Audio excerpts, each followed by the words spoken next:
Instagram preparing to launch subscriptions that let users pay for exclusive content from creators. Oh, that's Twitter did that. Mm-hmm. This is the OnlyFans effect. Instagram is preparing to launch, or I guess even the Twitch effect to a certain extent, launch in-app subscriptions allowing users to pay for exclusive content from their favorite creators as the platform looks to move away from conventional ads for monetization. Recent App Store listings have suggested. So this is direct to creator, the Patreon thing. Mm-hmm. What kind of exclusive content do they have limitations from a ratings perspective, like what you can post? Or is there going to be X-rated things going there? I would assume it's like free for all. A free for all. Yeah. With oh my goodness, different ways to facilitate. Instagram badges and subscriptions. Instagram seems to be preparing to put its ambitions into action. Reported by TechCrunch. This is where I feel like OnlyFans really took their place. Instagram could have done this way earlier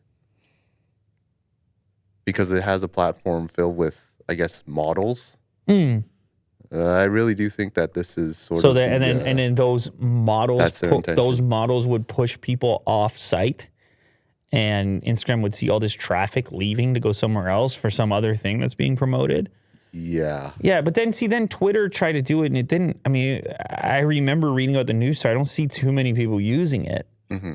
At least Twitter's as their in my graph. They have their own kind of audience that are not, media centric. But Twitter was always more open to the riskier content than Instagram was. Instagram was always slapping it down more frequently, at least. But yeah, we'll see how this goes. What does it say here? You get a member badge, which gives subscribers a special badge next to their username and exclusive content. So I guess the content creators are going to have to decide how they take care of these subscribers. Does it say anything about the revenue split? Oh, and then also your account is going to have to have eligibility for the fan club feature. Yeah, this person's not eligible. Well, isn't it just like super beta at the moment? Mm-hmm. Yeah. Exclusive stories. Yeah, I'll be interested to see what the revenue split is as well on the subscription model. It's been all over the map with other companies that have messed around.